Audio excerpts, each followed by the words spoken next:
sobre la ley de amnistía a miembros de las Fuerzas Armadas y Policiales, porque mañana va a disertar en un evento que se va a realizar a las 6 de la tarde y él va a exponer sobre esto. Doctor Blume, gracias por atendernos. Bienvenido a Edición Especial.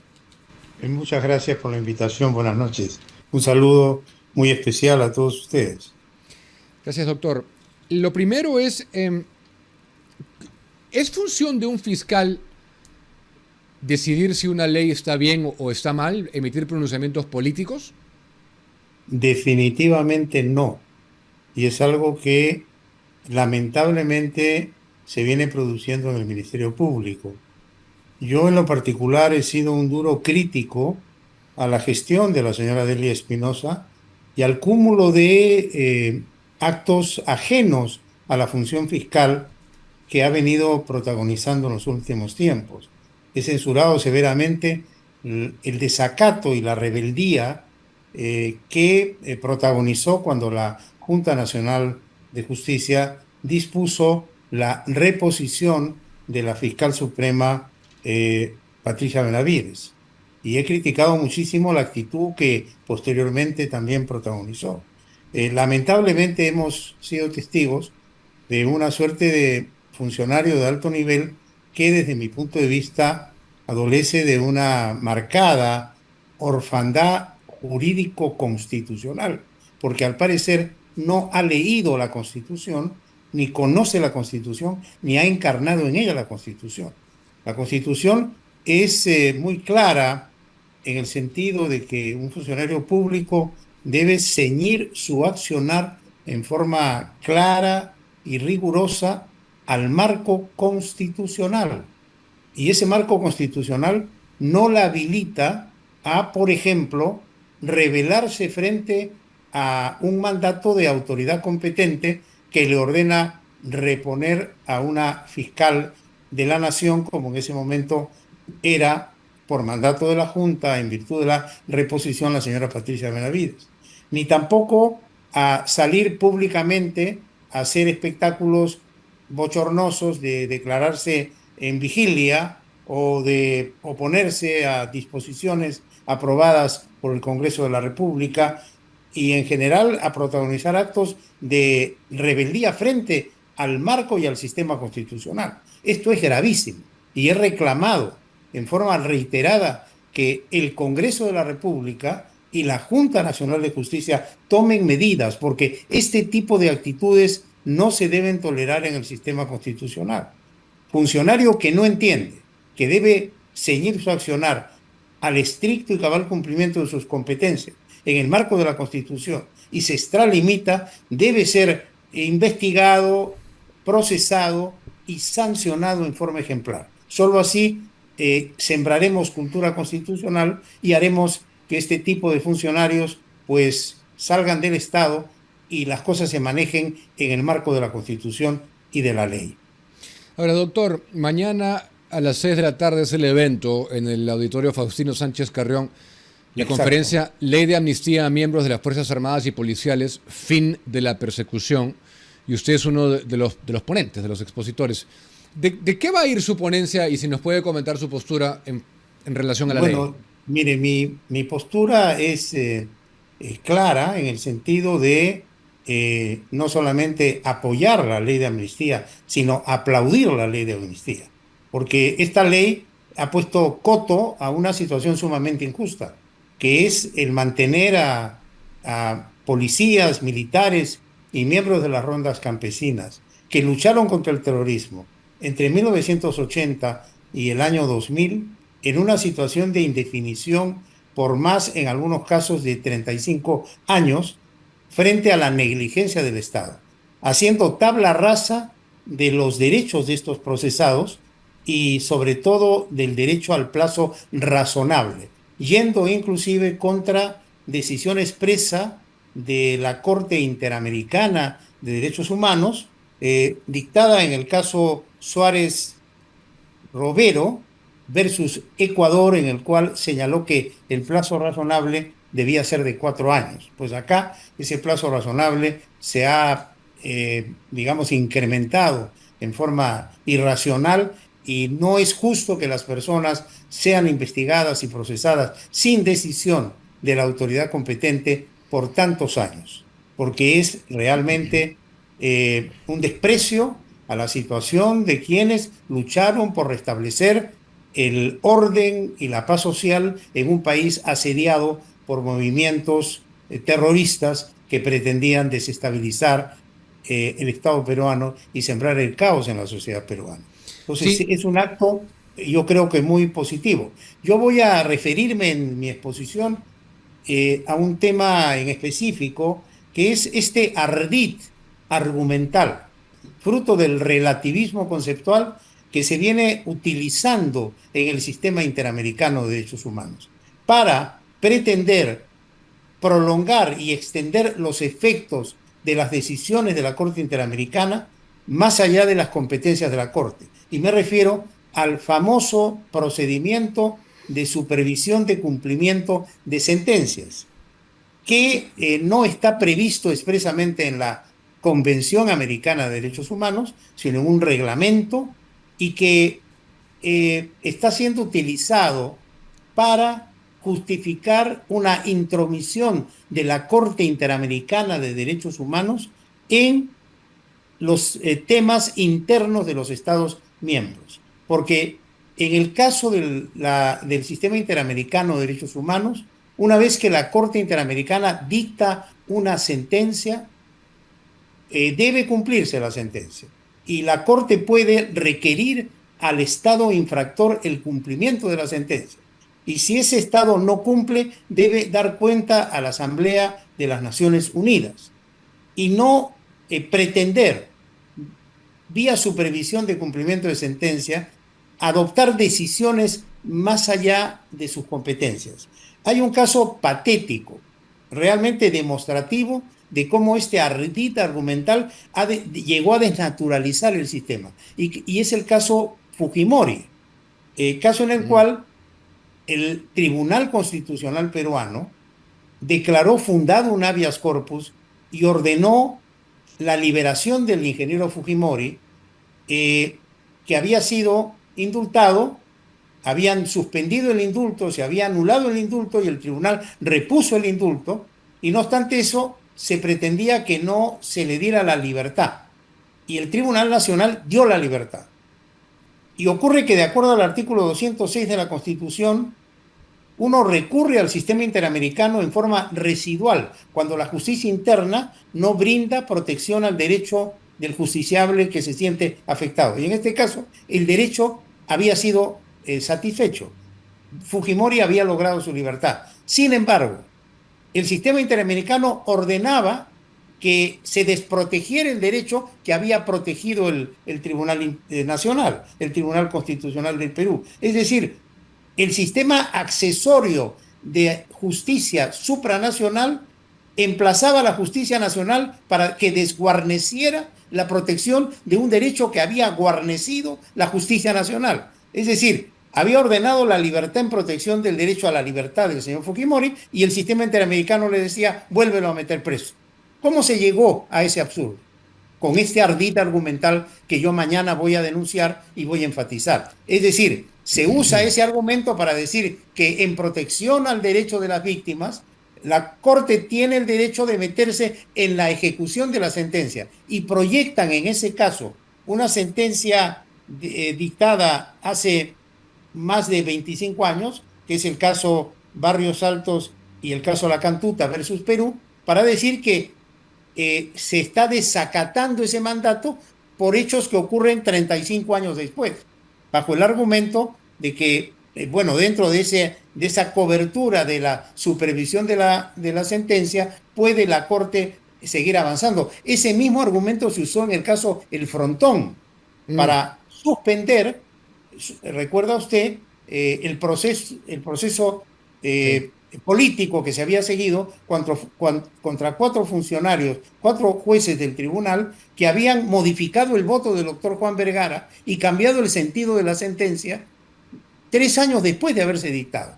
Y ese despropósito fue avalado por la Corte Interamericana con ese argumento, que esa sentencia pretendía burlar los efectos de la sentencia del caso Barrios Altos. Es decir, han encontrado una fórmula para meterse en todo y eso tiene que Sí. cortarse. Entonces, Pero eso yo lo voy a desarrollar con detalle para demostrarle al país cómo el sistema interamericano en ese punto está siendo, digamos, un instrumento de desnaturalización de la propia convención, y me le a efectos agradece. de que Perú no se retire de la Corte, sino Y, más bien denuncie a quienes están en ese empeño y se corrija esa situación. y le agradecería que nos pueda hacer llegar los ejemplos que mañana en su disertación va a dar, porque todo se va amoldando, ¿no? Eso es parte del caviarismo internacional.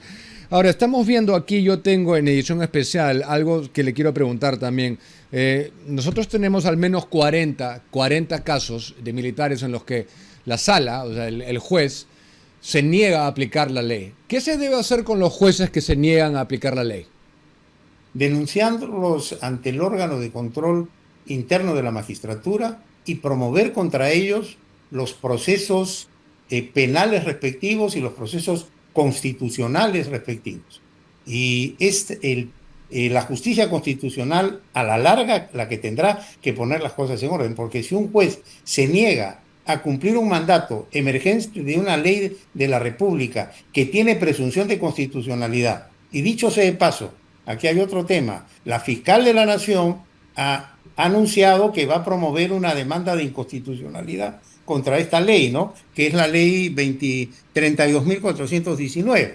Y allí el tribunal va a tener oportunidad de debatir sobre este tema. Yo pienso que el tribunal va a declarar la constitucionalidad de esta ley. Por lo tanto, existirá esa cobertura y más allá de la responsabilidad funcional y penal por no cumplir, pues la justicia constitucional y a la larga el Tribunal Constitucional tendrá que disponer el corte de esos procesos y la liberación de esas personas.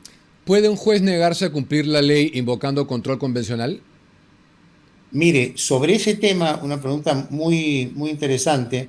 Eh, Hay una modificatoria en el código, en el nuevo Código Procesal Constitucional, y es una modificatoria aprobada precisamente el año pasado. Acá tengo la norma, que es la ley 32.153, que modifica una parte del artículo octavo del título preliminar del nuevo Código Procesal Constitucional. Y entonces ahí trata precisamente de lo siguiente: en caso de incompatibilidad, dice, entre una norma convencional y una constitucional, o de incompatibilidad entre decisiones de tribunales internacionales y del Tribunal Constitucional, los jueces preferirán la norma o decisión que más favorezca a la persona y sus derechos humanos. Es Así es. decir, la persona afectada, por ejemplo, el ex militar afectado por la no aplicación de la ley de amnistía, tendrá que recurrir a un proceso constitucional. Y a la larga la justicia peruana tendrá que definir qué le favorece más, o una prohibición que viene de afuera, fruto de la justicia supranacional, o una concesión que viene dictada por el derecho interno y avalada por la justicia constitucional peruana. Y tendrá que inclinar la balanza a favor de ese justiciable. Pero desde la óptica del estudio del fundamento jurídico es fascinante, ¿eh? Me resulta esto. Claro, hay un tema de tiempo, ¿no?, que también perjudica lo que demore al imputado, pero eso es lo que pasó con el caso de Fujimori, ya que usted lo ha traído a colación. Ahora en los militares, en ese momento era el presidente Fujimori, que eso lo beneficiaba a él y se negaba ese derecho a aplicación. Sí, se negaba, pero lo más insólito es que si usted analiza el artículo 205 de la Constitución, dice, quien no ha obtenido justicia en la jurisdicción interna, agotada la misma, puede recurrir a la jurisdicción internacional. Es decir, ¿cuándo está habilitada la justicia supranacional? ¿Cuándo está habilitado el sistema interamericano de defensa de los derechos humanos para intervenir? Cuando el justiciable afectado no encuentra justicia en su país, agota todas las instancias y se presenta entonces vía queja ante el sistema supranacional. Y en el caso de Fujimori, él había llegado al tribunal y había obtenido justicia. Es decir, ya no estaba habilitada la justicia supranacional. Pero ¿cómo le Absoluto. sacan la vuelta? ¿Cómo le sacan Increíble. la vuelta a esa situación de intervención subsidiaria? Cogen otro caso terminado hace 35 años y dicen, hace 35 años se dictó una sentencia en donde se condenó a los infractores por tal delito y la Corte puede supervisar esa sentencia. Y a pesar que esa sentencia se cumplió y que los procesados cumplieron su pena, como las víctimas dicen, no, es que de años después, como fue por lesa humanidad, se le está indultando, entonces por ahí se mete la Corte y dice, no, no puede usted otorgar indulto porque la condena, según nosotros, fue por lesa humanidad, aunque no fue por lesa humanidad, porque no Sí. había delito de lesa humanidad en ese momento. Ujú, Y a ujú. Fujimori no se le condenó por lesa humanidad. No Totalmente se de le acuerdo. condenó por lesa humanidad, Ahora, ¿no? Y entonces por ese lado le sacan la vuelta al sistema, ¿me comprende? sí, eso Eso es es lo que está pasando, pero ese ardid ya lo hemos detectado y ese poco. ardid hay que denunciarlo. Claro, efectivamente. Creo que nunca en todas las veces que lo he entrevistado lo he explicado de esta manera. Creo que eso es un gran aporte al público que nos está viendo. Y la siguiente pregunta que le quiero hacer, doctor, es en honor a la objetividad, ¿no? Digamos, yo tengo una postura ya divulgada favorable a esta ley, pero en honor a la objetividad, ¿esto promueve en algún grado la impunidad para en aquellos casos donde sí hubo sentencia y se encontró culpabilidad o no? ¿O es falso eso también?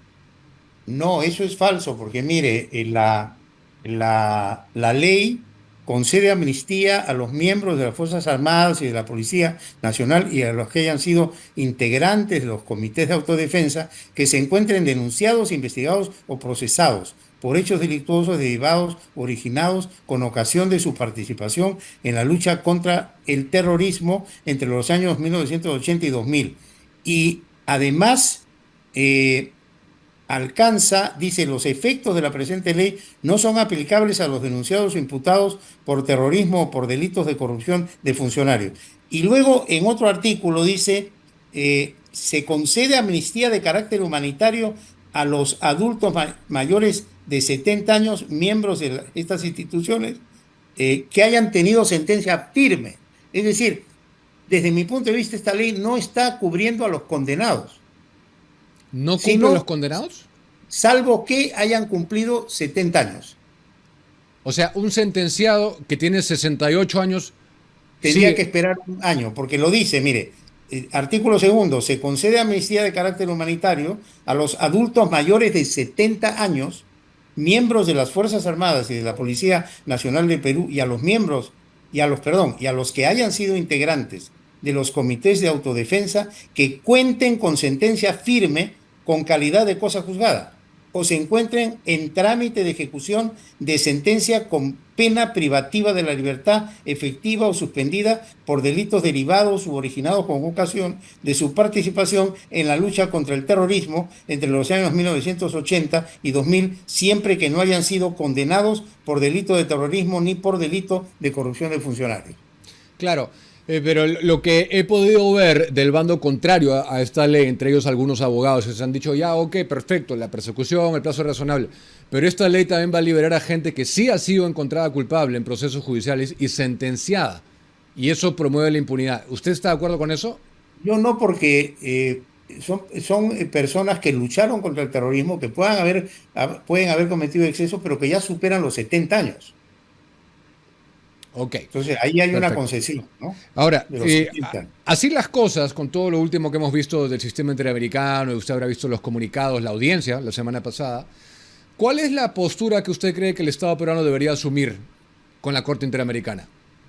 Mire, debe mantener la posición en que está, una postura firme para mí, continuar en el sistema interamericano de derechos humanos, porque a mí me parece que no es prudente retirarse de un sistema que es, en el fondo, un sistema de protección supranacional frente a todos los peruanos. Es decir, no podemos desguarnecer a 35 millones de peruanos de la posibilidad de ir a la justicia supranacional si no obtienen justicia en su país. Y costó mucho llegar a ese punto. Recuerde Ujú. usted que estos sistemas se originan a raíz de la Segunda Guerra Mundial, del genocidio nazi y de las barbaridades que ocurrieron en la Segunda Guerra Mundial, en donde los estados se pusieron de acuerdo para crear sistemas que vayan más allá del Estado y brindar al ciudadano una protección supranacional. Entonces, pensar en un retiro creo que es ir contra la historia y contra las conquistas que se lograron en el terreno del derecho internacional de derechos humanos. Pero sí, lo que hay que hacer es dejar la actitud pasiva que ha tenido el Perú y simplemente, cuando hay estas imposiciones, explicar, oponerse, argumentar y no cumplir, Así es. a costa de que puedan quejarse ante la Asamblea Nacional, y ahí habrá que explicar, esto no se cumple porque la Corte se está extralimitando por estas razones, y dar toda la fundamentación técnica y doctrinaria que fundamenta esa posición. De acuerdo. Para terminar, una pregunta polémica, doctor. ¿Esta ley de amnistía debería significarle la libertad a Vladimiro Montesinos, en su opinión? Mire, no conozco el detalle del proceso seguido contra el señor Montesinos. Yo no sé qué delitos se le imputaron. En este momento, por lo menos, no recuerdo, porque esto pasó hace años, y entiendo que en el caso de él no solamente es la lucha contra el terrorismo, sino en el caso de él hay una serie de imputaciones relacionadas con el mal manejo de los fondos del Estado, la utilización de los recursos públicos, es decir, ahí hay peculado, concusión y una serie de delitos adicionales. Desde esa perspectiva, yo creo que el caso del señor Montesinos escapa a los alcances porque él tiene otro tipo de infracciones penales que no están previstas y que están excluidas de esta ley. Porque aquí se habla de que no están comprendidos los funcionarios condenados por corrupción. Entonces, desde ese punto de vista no estaría, pero el detalle de los alcances de cada sentencia y cada hecho que se le imputó y por el cual se le condenó, eso sí, en ese momento no lo tengo a la mano. O sea, mi respuesta es con cargo a confirmar posteriormente. De acuerdo.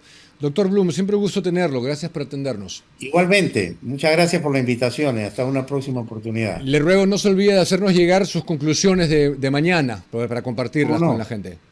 Con todo gusto. Gracias. 7:51.